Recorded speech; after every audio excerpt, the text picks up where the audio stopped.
Good evening and welcome to the People's Platform. Our guest tonight has spent decades exploring one of the most fascinating human relationships, the bond between twins. She's an internationally recognized authority in behavioral genetics, known for her groundbreaking research on twins reared apart, which has offered profound insights into the nature-nurture debate. Professor Nancy Segal, thank you for joining us. My pleasure to be here. Professor, twins are a fascinating phenomenon. It's like seeing double of the same person in real time. We hear of stories of twins falling sick together, crying together, and this is just scratching the surface. Twins also tend to challenge our belief that each person is unique and different. So as a precursor to this conversation, could you take us through what entails twin research? Of course. So twin research involves comparing the similarities and differences between identical twins and fraternal twins. Identical twins share all their genes in common, having split from a single fertilized egg within the first 14 days after conception. Fraternal twins result when a woman releases two eggs at the same time, and they're fertilized by a gentleman or partner. If we compare identical twins to fraternal twins, and identical twins are more alike, this tells us that the genes do play some influence on that behavior, and that is information that all of us can use. So twins who grow up together can be expected to have similar traits. However, when twins who grow up apart have the same behaviors, it goes on to show the role that genetics or genes play. Speak to us about this element. So, twins raised apart are a fascinating addition to twin research. And identical twins, like all of us, are predisposed to seek out certain people, places, events, opportunities. And so even in their different neighborhoods, different states, different countries, they're going to find the same things, just like all of us do. Imagine that there's certain things you like, certain things you don't like. It's the same way with twins. And I know that many people think that these similarities are random chance events, coincidences. I look at them as hard scientific data. In your research, what are some of the most compelling examples that you've come across? So one of them has to be the fact that identical twins raised together are as alike as identical twins raised apart. And that's a very counterintuitive finding. But what that tells us is that identical twins raised together are alike not because of their shared home, but because of their shared genes. Otherwise, they should be more alike than identical twins raised apart, and they're not. I also am very fascinated, as you said in the beginning, with the twin relationship. And we find that identical twins, on average, do tend to be much closer to each other throughout their lifetime. And they will tell you it's the trust, the mutual understanding, the acceptance that they so easily enjoy and that so many of us crave. Now, fraternal twins have good relationships, but they're generally not as close as those of identical twins. And that also is information that is important for the public, because maybe you have several children in your family and some get along better than others do. And why is that? You encourage family loyalty, and yet certain pairs of children will get along better than others. And now you have an explanation for why they may be more alike, may be more attuned to one another. Professor, could you give us some of the examples of the twins that you've met? I'll tell you an example from my twin study, in fact. One of my first studies looked at twin children, the bond between them. And I brought a puzzle to many, many homes of identical twins and fraternal twins children, 7, 8, 9 years old. And I found that the identical twins just solved the puzzle so beautifully. It was like choreographing a dance. The fraternal twins were kind of messy, and they weren't very successful in doing so. So I think that this also tells us about who we can collaborate with successfully in a joint project. Identical twins are just more attuned, more similarly matched, process information and situations the same way. So In my research on reared apart twins, I've come across many fascinating cases. And actually, the very first pair to be in the study were the Jim twins, Jim Lewis and Jim Springer from Ohio, who grew up 40 miles apart. When they met at the age of 39, they discovered they both had married women named Linda and divorced them and married women named Betty. They had both named their sons James Allen. They both used to work part-time in sheriff's offices, part-time in McDonald's. They both had light blue Chevrolets, which they drove to the 3-block strip of beach in Florida, where they both loved to vacation. They both were woodworkers. They had workshops in their homes, and they had built little benches around the trees in the same kind of way, and they loved scattering love notes around the house for their wives. Fascinating. It is, but yes. you know, it sounds like a list of coincidences, but when you think carefully and really dissect what goes behind these behaviors, you realize that there is some genetic influence there. You know, why would you scatter love notes around the house? Well, maybe you like to be demonstrative. It's in your personality, and you love your wife. Right. Why would you name your sons James Allen? Well, you're both named James yourself. Right. So you're traditional. You want to name your son after you. So there's many reasons behind these things that I think inform us about why we all do what we do. Professor, how does twin research influence the greater field of research? How can we be informed of things that may influence our behavior? For example, does the child of two alcoholics become an alcoholic automatically? Okay, that's a great question. And the answer to that is no. These children may be somewhat predisposed toward alcoholism because we know that there's a partial genetic influence on that behavior, but there's no necessary one-to-one correspondence. Now, the child may not inherit the particular suite of genes predisposing to alcoholism. After all, we have fraternal twins, one who may be alcoholic, the other one not. Right. But it's very important information for families, for educators, for counselors, because this child, you know, you don't know if they'll be predisposed. So you can make sure that they know about the predisposition, and you can make sure that if they're worried, then maybe they drink less or not at all as a way of managing this potential behavior. So taking precautionary measures. Exactly. And you asked about the effect of twin research on other fields. You know, twin research is a very simple but very elegant and informative approach to all kinds of behaviors. And so while it used to be mainly used by educators, psychologists, psychiatrists, it's now used by political scientists and economists. And how?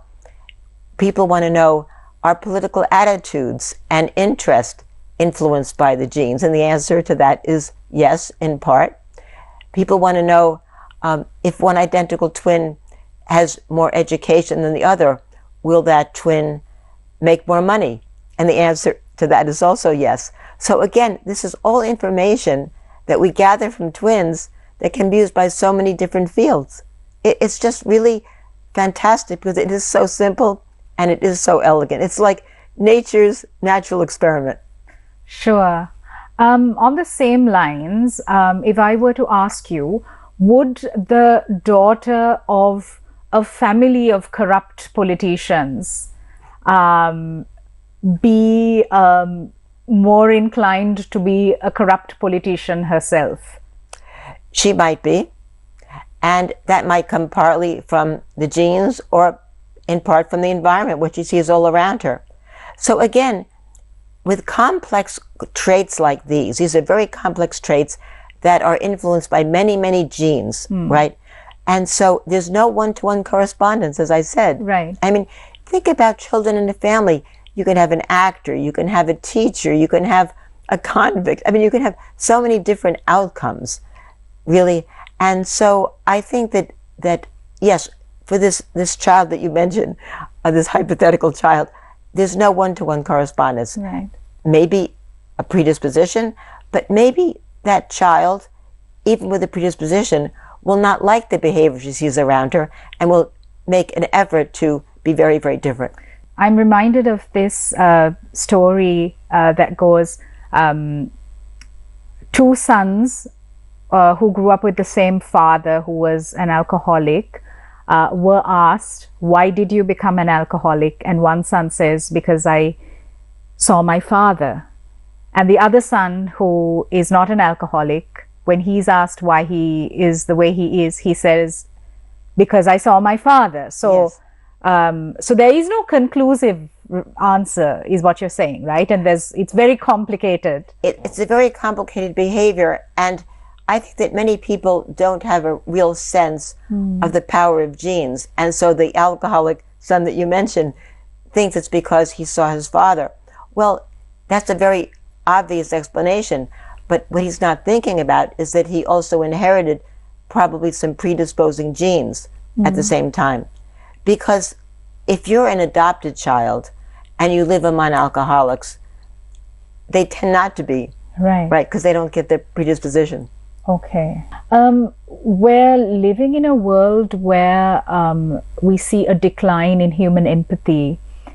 We see a surge in right-wing extremism, misogyny, xenophobia.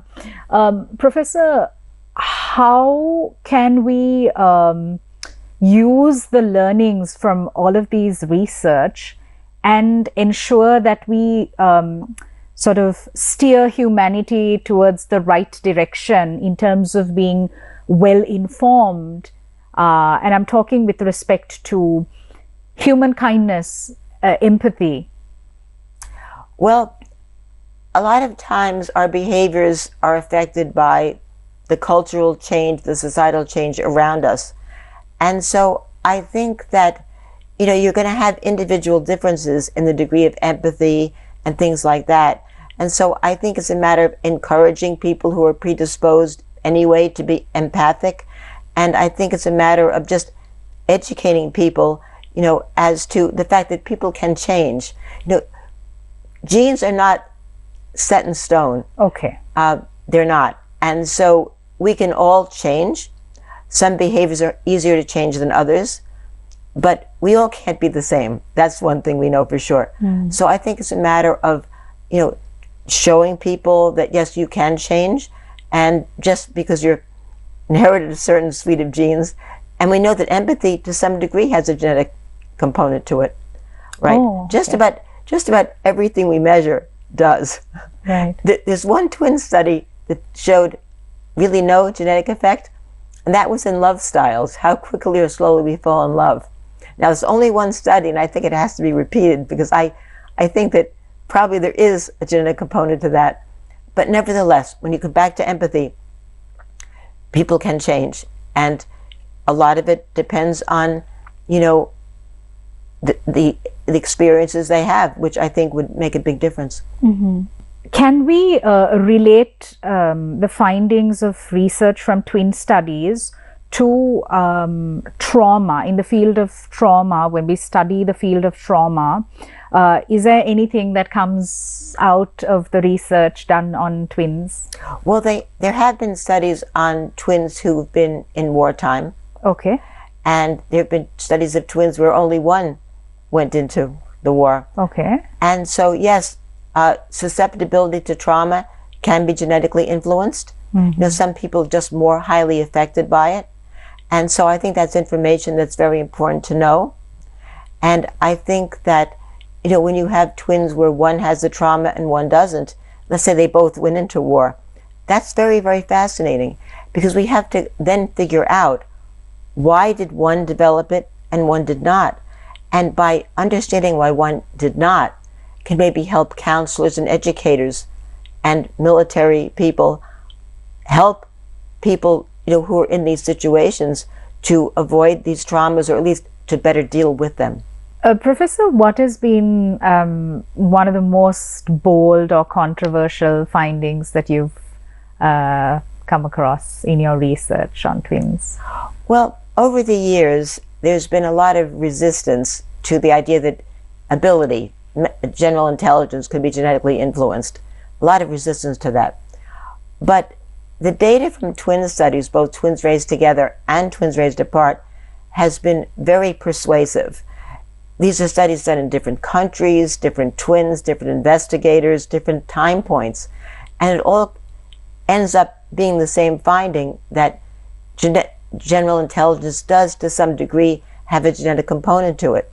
But again, it doesn't mean that we can't change. We can all improve through training. We can all develop new skills. But that's always been the biggest challenge, I think. I think that people have an idea that we should be able to do anything. And in fact, I think that people have many, many more talents than they ever realized, because they're not in situations where these talents can be expressed. Right. So I think we all have a lot more potential. I don't think it's limitless, but I think that we have a lot more than we ever will realize. And so again, general intelligence, I think it's important to know that, maybe a child is struggling. And why is that? It's not because the child is evil or bad in any way, but maybe the child doesn't have the ability. But we can try to help the child discover what the talents are, and really try to nurture them. We are in conversation with Professor Nancy Segal. We're going for a short commercial break. We'll be right back.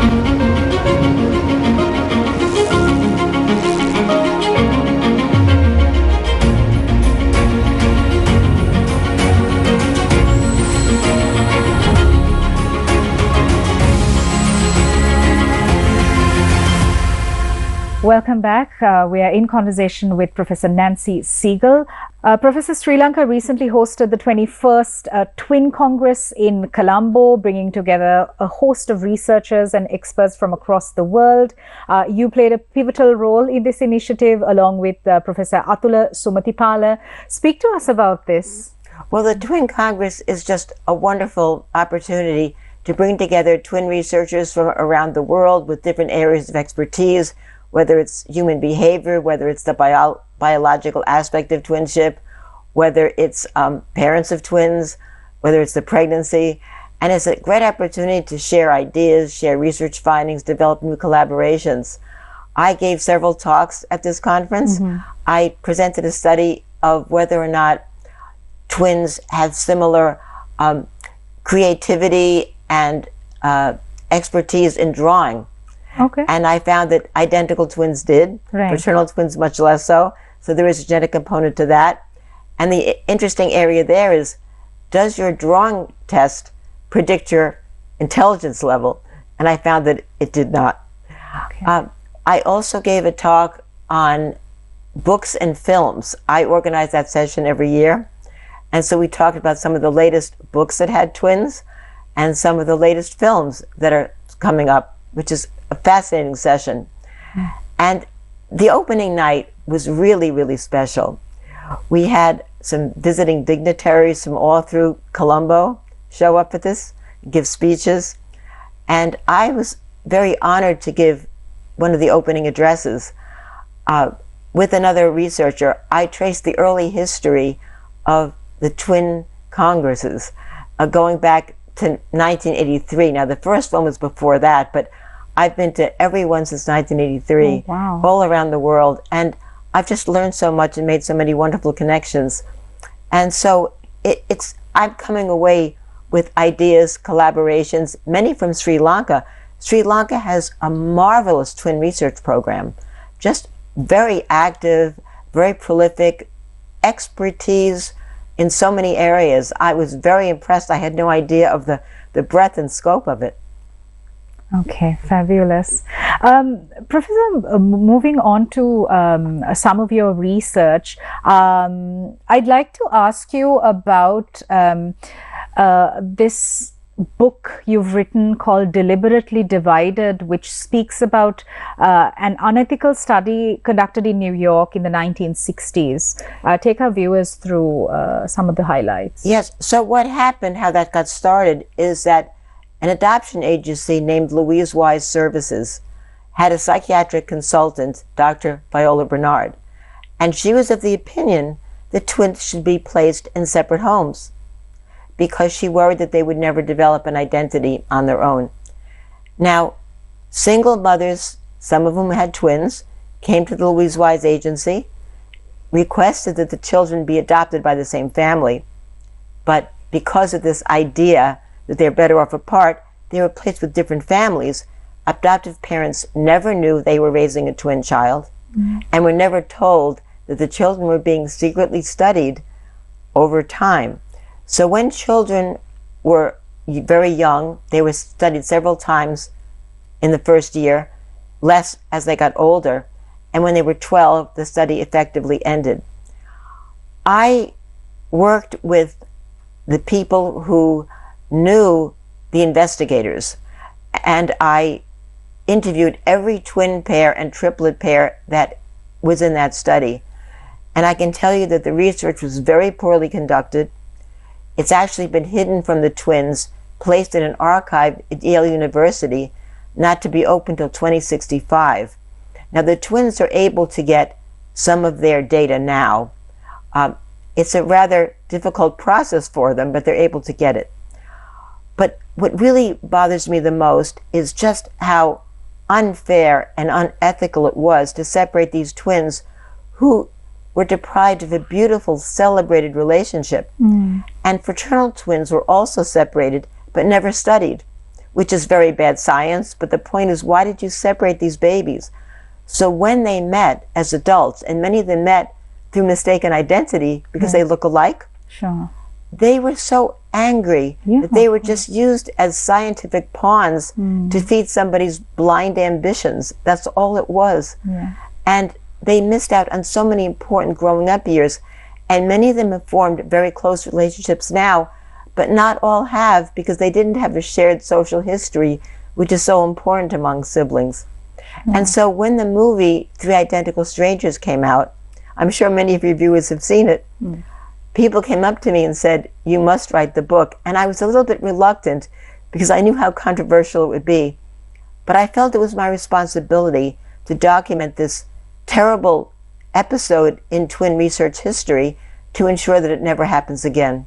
It's a great example of how not to do research. Absolutely. Professor, did this case come before courts? Was there compensation paid? No, I'll tell you what's interesting about this, Sonali, is that the study was legal. It was legal, but it was unethical. But the point is, I've interviewed many lawyers, many ethicists, and just because something can be done does not mean it should be done.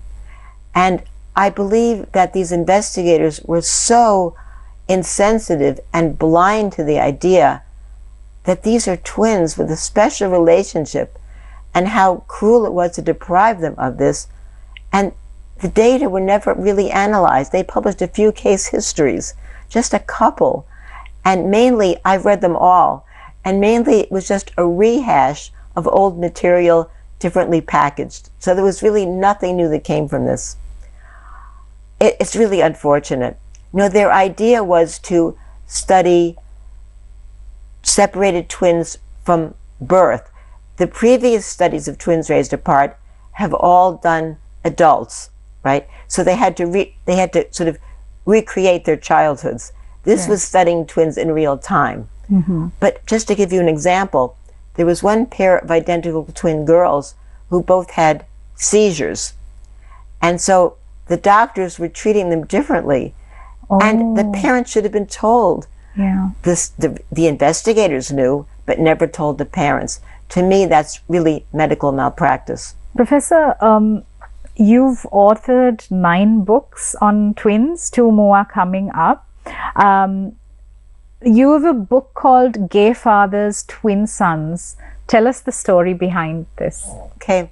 So first, I'd like to preface that with just a little bit of biology, that a woman can release 2 eggs at the same time, but if she has a relationship with 2 different men, these children are really genetic half-siblings, even though we look at them as fraternal twins. Okay, so now, in Gay Fathers, Twin Sons, I followed a fascinating case. I followed a case of 2 gay fathers who married in Canada in 2010. One was an Israeli and one was an American. And in Canada, they decided to have children, and so they used an egg donor and a surrogate to carry the pregnancy. And it turned out that one of the fetuses, one of the babies, had a father who was Israeli and the other one's father was American. And when the family tried to leave Canada to move to the United States, where the American dad was from, they were asked a lot of very cruel and sensitive questions, such as, where are these children from? Who's the father? Who's the mother? I mean, questions you would not ask a heterosexual couple. Anyway, the upshot of this was that one child was given a U.S. passport and one child given a tourist visa, which threatened to separate this lovely family. When they got to the United States, they launched a lawsuit against the U.S. State Department and Secretary of State. And after 2 years of a long court case, they eventually won, and both children became U.S. citizens. So it had a very happy ending. When I heard about the case, I knew I had to study it because it had twinship, surrogacy, egg donation, gay marriage. It had so many timely topics of interest to so many people. But I couldn't for 2 years while the case was going on. You're not allowed. Yeah. And the minute was over, I was on the phone with them and they agreed. Talk to us about some of the most unusual twin cases that you've come across in your research. The most recent one, I have to say, is a case of two twins who were born in Trinidad in 1933 to a Jewish father and a German mother. Okay. And when their relationship fell apart, the German mother took one of the twins back with her to Nazi Germany. And the other boy was still raised Jewish. And so a lot of the headlines said, you know, Jewish twin, Nazi twin. He was not a Nazi. He was 12 years old when the war ended, although he was in the Hitler Youth. So when they met at the age of 20 or so, they didn't get along. They had very different political and historical understandings. They didn't speak the same language. But they met again in their 40s when the Minnesota study of twins raised apart came about, the one that was started by the Jim twins that we talked about. Right. And they were very similar in so many ways, in their abilities, their personalities. They even showed up at the airport with the same shirts, with epaulets and same sunglasses. And why? Because those clothes look good on them. Anyway, they had a very interesting conversation.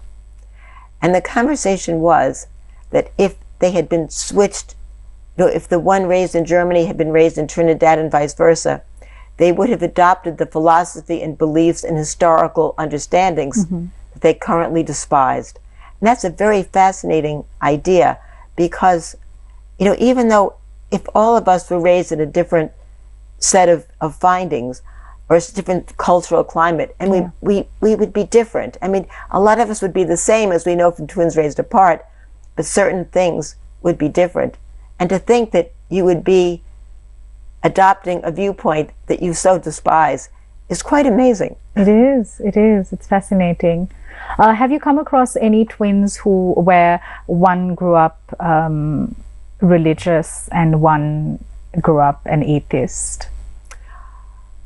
I haven't come across that, but I have come across a fascinating case of identical twins raised apart in different religions. Okay.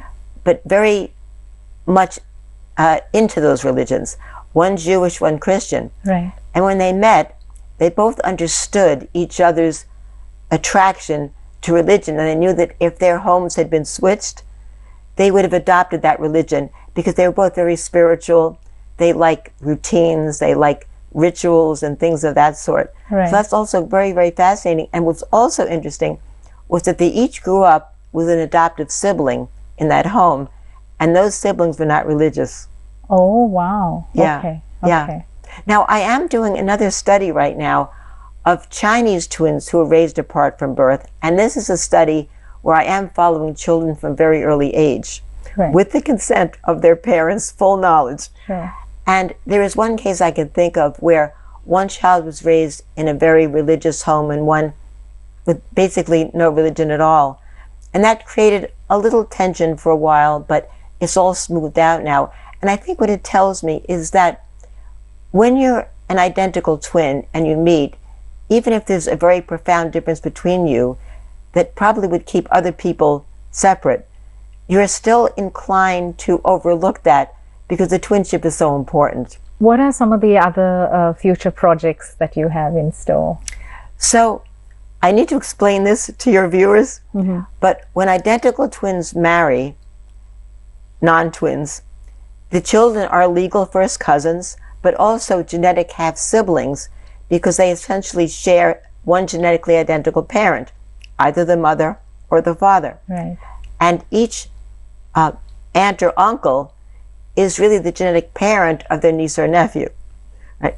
So I did a study where I looked at the investment and closeness by aunts and uncles who are identical and aunts and uncles who are fraternal. And I found that the identicals were much closer and more invested in the care of these nieces and nephews, which is what I expected. But one of my future projects, which I'm hoping to do when school starts again, is to get the perspective of the children. How close do they feel to the parent who raised them versus the aunt and uncle who's genetically the same? And I'll do that for identical and fraternal twin families. I think it will be fascinating to do that. Professor, what are some of the myths pertaining to twins? Well, there are several. One is that fraternal twins skip generations, and they might, but there's no necessary rule about that. We do know some of the things that are likely to cause fraternal twinning. It's more common in older mothers because fraternal twins releasing 2 eggs at the same time is not customary. It's, an unusual event, and it's also a high-risk pregnancy. Right. So we need to know more about that. Some people have thought that identical twinning is purely a random event, but there are some families where identical twinning may have a genetic component to it, but very few. Another misconception is that twins should always be separated when they enter school. And there's been some research done on that, and they find that identical twins in particular actually do better when they're together than fraternal twins. So my feeling is that schools should have no policy at all, and you just simply evaluate every pair of twins as they come in. And you talk to the parents and you decide year to year, you evaluate, and some twins are ready to be separated, some not. If any pair of twins probably should be more than others, but again, it's individual, it's probably the male-female twins, because the little girls mature ahead of the little boys, physically, socially, many different ways.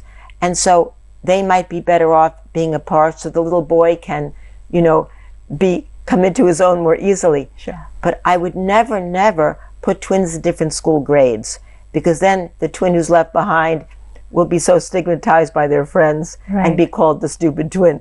So I would always keep them in the same grade. But again, you evaluate it on a case-by-case basis. Professor, in conclusion, in your opinion, what does the research tell us about who we really are? Because we are creatures of circumstance, but also genetics. That's very well put. We're a creature of both. And we have to realize that our genes predispose us towards certain things that we like, that we don't like. But our genes don't tell us what to do. Okay. We make the decision. I do not believe at all that this takes away from our free will. We make the decisions. We know, for example, that from twin studies, divorce, separation from partner, has a genetic component, perhaps rooted in a difficult personality. But the genes don't tell us to divorce. You make that decision on your own. And I think another very fascinating thing that needs to be brought up is that, we all wonder, what would it be like if we married someone else, if we went to a different school, if we were raised in a different neighborhood? And we can all imagine that. But we never really know for sure. Identical twins raised apart are the only people who can really see themselves in a life unlived. And one of our twins once looked at her sister and said, my sister weighs more than me, and I've often felt so fat, and now I realize that my sister looks beautiful, and I'm not fat at all. So you can see a perspective that identical twins uniquely share. Yeah, that's so beautiful. Professor Segal, thank you for sharing your insights. This has been a most illuminating conversation. It's been my pleasure. Thank you. Thank you. Thank you for watching us and for engaging with the People's Platform over the years. Now, this program was conceptualized during the economic crisis to be a platform to voice out grievances, to learn about policy, rights and reforms. Tonight was the final episode. We will be retiring this edition of the show and taking a break. Hopefully, we will come up with a strategy, a new facelift for the program to serve the public through programming. Thank you for your